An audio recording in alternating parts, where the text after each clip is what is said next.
welcome to the podcast, Amazing Tales from Off and On Connecticut's Beaten Path.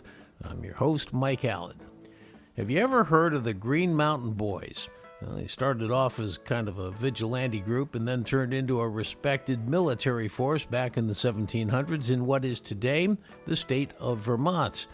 So why a Connecticut podcast featuring Vermont? Well, the Green Mountain Boys were started by Connecticut natives Ethan Allen and Seth Warner, and those two are largely responsible for Vermont's very existence, believe it or not. Here to tell us this intriguing story is author and historian Gene Prochnow. Gene's a frequent contributor to the Journal of the American Revolution. He's also author of numerous articles on both the Green Mountain Boys and Ethan Allen. He'll be along in just a moment. This week's trivia question: this place features peace and tranquility, probably the freshest jam possible, and one of the best kept mummified body parts in history. Where is it? Well, stick around after the main program for the answer, because then you'll know the topic for next week's show. Well, you've undoubtedly heard of Ethan Allen furniture. Maybe you know that U.S. Route 7 in western Connecticut is also called the Ethan Allen Highway. Well, Ethan Allen was born in Litchfield, and his cousin Seth Warner was born in Roxbury. Ethan Allen's the name we tend to remember, but as you're going to hear today, Seth Warner probably deserves equal credit. Together with their cousin, who was named Remember Baker, and Allen's brother Ira Allen, they took their fortunes in the 1700s to the area we today call Vermont. But back then, Vermont wasn't even a colony, much less a state, just beautiful wilderness tucked between New Hampshire and New York. New Hampshire and New York were both British colonies, and each had a governor who was loyal to the king. Now, as usually happened with early settlers, people bought land grants and then developed their property into a homestead. And so it was for Ethan Allen and his family. Their land grants were in those vast woodlands that would become Vermont, home of the gorgeous Green Mountains. Well, they didn't realize at the time they were doing this that fate would have them forming the fighting group, the Green Mountain Boys, and that they would then be fighting themselves to ensure the creation of our 14th state of Vermont. Here to tell us this rather incredible story is historian and author Gene Prochnow. Gene's an expert on the Green Mountain Boys and Ethan Allen and Seth Warner. He's written numerous articles about it all, and he's a regular contributor to the Journal of the American Revolution. Gene, the issue here that I see with the Green Mountain Boys is that it comes in two parts. There's part one where they were really defending land grants in what we today call Vermont, and then they were later officially part of the Continental Army fighting in the Revolutionary War. And with those two parts are two very prominent people and names we've heard. Ethan Allen, of course, virtually everybody's heard about. Maybe a little less so Seth Warner, but so important as well, and a Roxbury, Connecticut native, and Ethan from Litchfield, and also Remember Baker, who was from the same family, who played a prominent role in getting them into these roles. And you know this whole story, so I'm looking forward to having this chat. Let's just jump right into it. Let's start talking about how did Remember Baker, Ethan Allen, and Seth Warner get from Connecticut up into what we today call Vermont, but back in those days was anything but Vermont? The connection there is really the Housatonic Valley, which is the river valley in Connecticut that parallels the New York State border. And all three of these leaders were born in that valley. They all were connected. Warner and Allen were cousins of Remember Baker, so that was a strong connection. And even though that weren't born, as you mentioned, in the same locations, they got together for family events and got to know each other. This was emblematic of a lot of New Englanders. As families grew larger and larger, they needed more land to farm, and so they went north and west. This family went up the Housatonic Valley, up through the Berkshires and Massachusetts, and began to explore Vermont. And so that's really how they got together. And it's a story of family, but it's also a story of exploring and pioneering. Now, explain, if you will, just how Vermont was settled in the early days. So it was undeclared land New Hampshire decided, the British authorities in New Hampshire decided to grant some land to people who would come in and settle it. And the British in New York State weren't so happy about that. Could you kind of summarize what that was all about? Yes, it was a bit of a clash of cultures and a clash of greed. The greed is that each of the governors of New York and New Hampshire got money to grant land. So if you wanted land, you asked for a land grant and you had to pay for it. And that lined the pockets of the British royal governors. And so each of those governors wanted to grant as much land as they could to make money. So that's the greed aspect. There was also a culture aspect. New Yorkers were a bit more hereditary. They had manorial farms where you had tenants working on the farms. And the people from New Hampshire were the hard scrabble, independent yeoman farmer. And so those two cultures clashed. And then, just imagine yourself, you get a land grant from one of these two governors, and you show up and you put your stakes down, you start clearing your ground, you build a house and a barn, and all of a sudden you find someone coming onto your property that says, no, this is my property. So that became the nub of the issue, is that you had these overlapping claims, and it led to a lot of violence, mostly non-lethal violence, but it would be pretty bad to have your house and barn burned down and your cattle killed by the other side. So it was a pretty vicious type fight between the two. The British king finally came down on the side that this land was part of New York State, the colony of New York at the time, but he left ambiguous what happened to the New Hampshire land grants. So now you have, and this is early 1770s, I think 1771, Ethan Allen actually has one of these New Hampshire land grants, and I think Remember did as well. I'm not sure about Seth, but either way, they're very upset about the tactics you just laid out, and they come together at this legendary location in Bennington known as Catamount Tavern, and they have some discussions. And what happened after those discussions? Well, they formed something called the Green Mountain Boys, which was basically a vigilante group to assert the claims of the New Hampshire grantees against New York. And basically, if a New York surveyor came into their territory, they accosted the surveyor and broke his tools and sent him back to New York. They tarred and feathered some people. They burned some barns of New York people, and they did an extra legal activities to secure the rights to their land, or their possession of the land. It was a pretty nasty fight. There's a great story at this tavern that you mentioned, where they had a stuffed catamount, a mountain lion, the Vermont version of a mountain lion. They put the stuffed animal up on a pole. And so what they did is they took a couple of these New Yorkers, and as punishment, hoisted them up on top of the pole and sat them on the catamount and reviled them from afar. So that was the punishment for a New Yorker that would not recognize Vermont land claims. As you say, the tactics are getting maybe a little bit out of control. And if I did my reading right, not all of the New Hampshire land grant settlers were actually in favor of what Ethan Allen was doing. But before we started recording, I think you made a very important distinction between Ethan Allen and Seth Warner in particular. So, Ethan Allen, you say, was more a political agitator, and Seth Warner was more an accomplished military field operator. But Ethan was the guy who was really running the Green Mountain Boys in part one of our story here. And so now he is continuing to do these attacks on New York. And if I have it right, the New York officials sentenced him to death in absentia. Is that right? They put a price on his head. I think it was 20 pounds. There's a bunch of colorful stories about this. One story is that Ethan Allen walks into a bar in Albany and says, "I'm Ethan Allen. I got a price on my head. Who's going to buy me a drink?"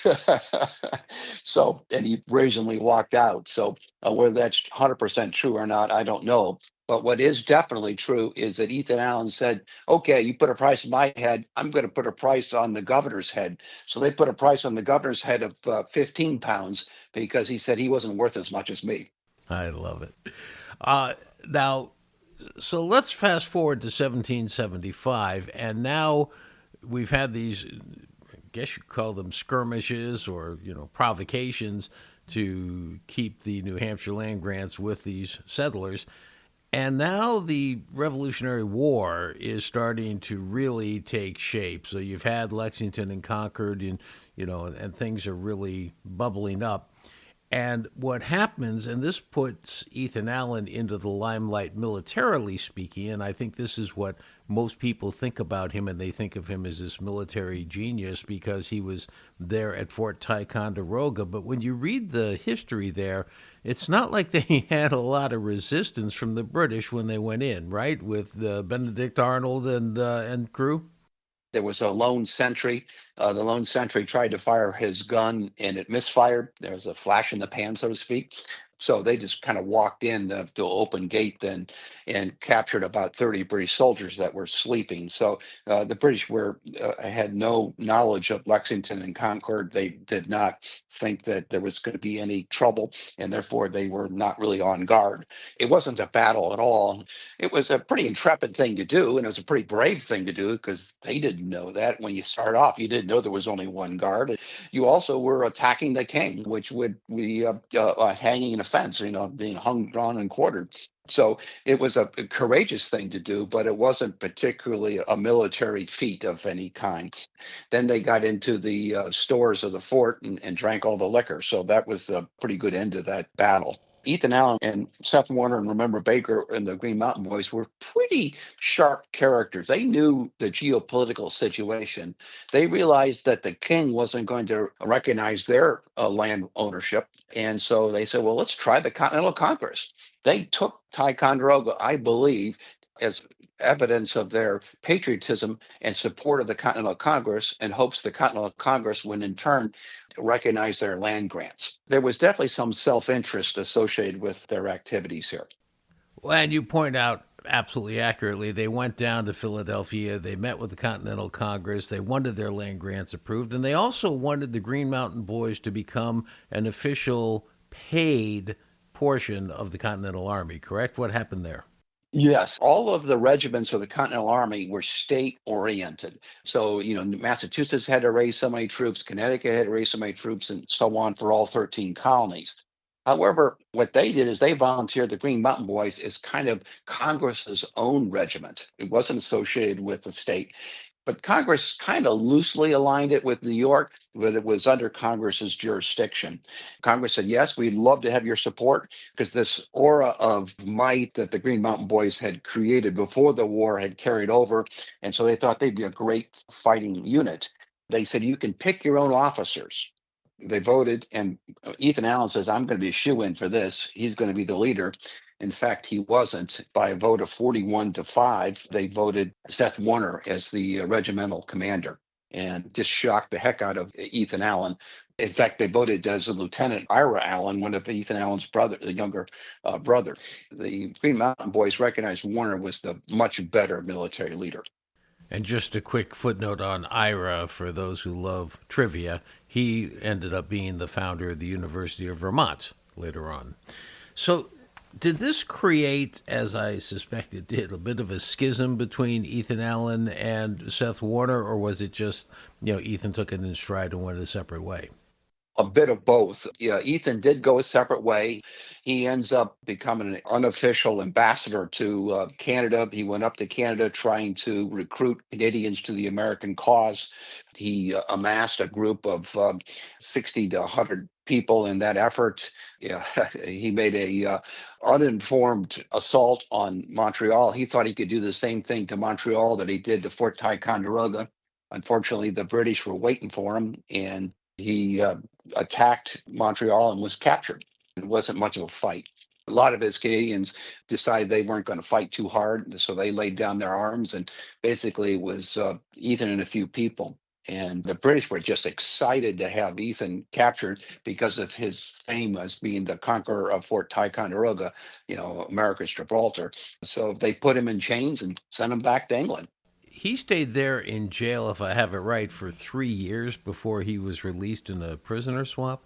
Yes, and he did hard time. I mean, this was not a easy thing. He was in chains. I think it did injure his health. He was never quite as vigorous.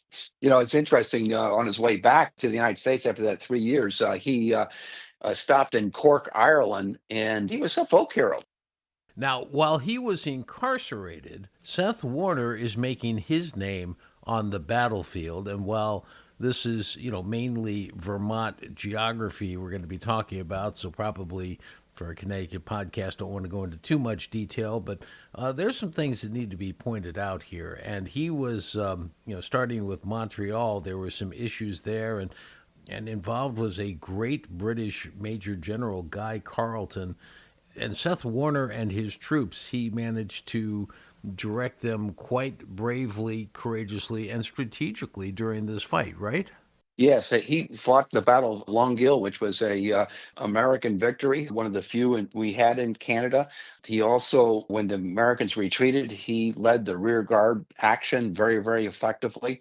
And of course, Seth Warner's participation in the Battle of Bennington in 1777 is just an outstanding piece of field battle leadership. He came in on the second day of the battle to defeat the British reinforcements, and it really saved the day.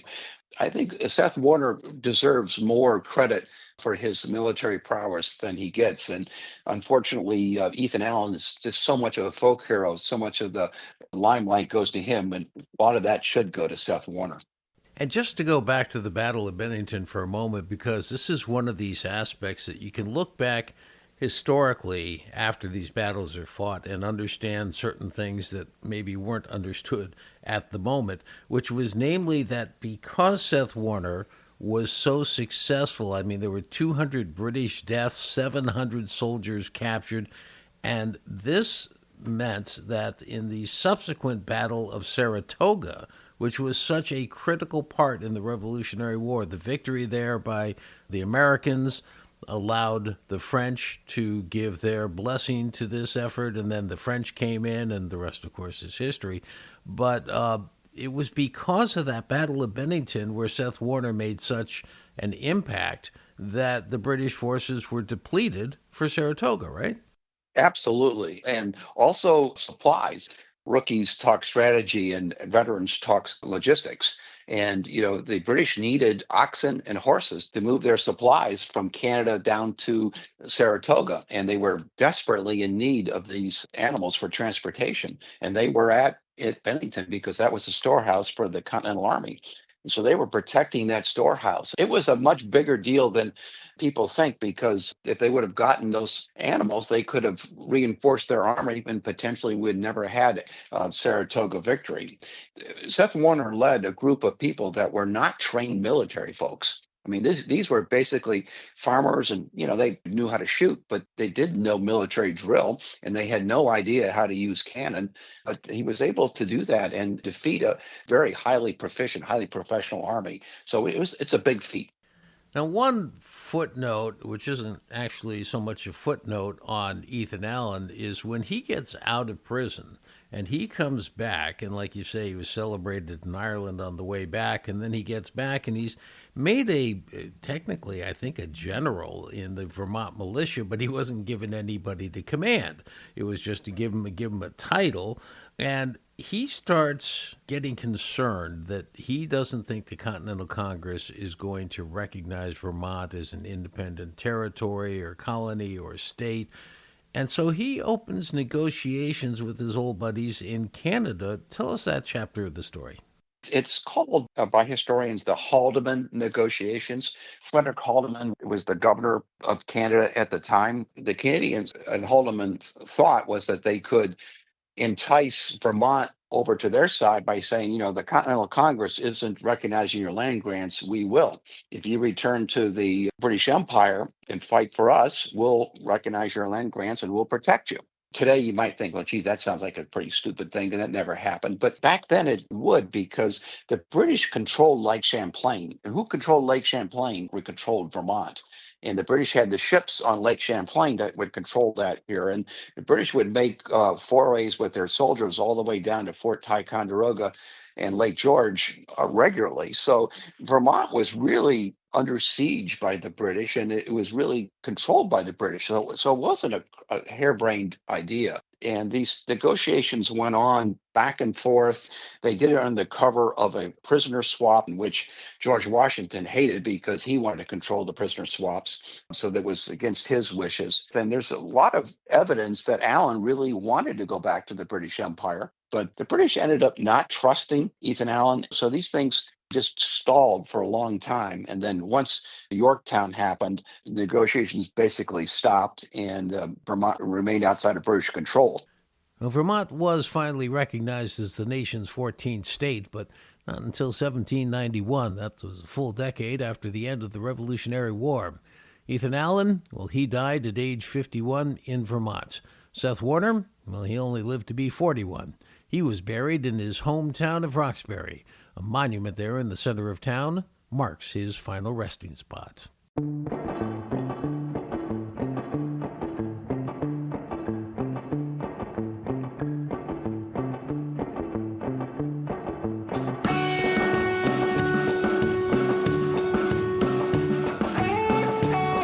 Well, that wraps up this episode of Amazing Tales from Off and On Connecticut's Beaten Path. You know, Seth Warner's final resting place is not without some controversy. Initially, he was buried in the town's historic cemetery, but then they wanted to give him better recognition, so they moved his remains. And when they did, the sword he was supposedly buried with initially was nowhere to be found, and it remains missing to this day. I want to thank our guest for today's program, Gene Prochnow, author, historian, and frequent contributor to the Journal of the American Revolution. The answer to this week's trivia question, the question was, this place features peace and tranquility, probably the freshest jam possible, and one of the best kept mummified body parts in history. Where is it? Well, the answer is Ender's Island, off the coast of Mystic. And next week on Amazing Tales CT, we're going to visit this gorgeous island, which is where a Catholic religious order was bequeathed the property 100 years ago. And yes, we're going to discuss the arm, which is on display, of the patron saint after whom the religious order is named. Amazing Tales from Off and On Connecticut's Beaten Path is a production of True North Associates, LLC. This is Mike Allen. Be safe and stay healthy.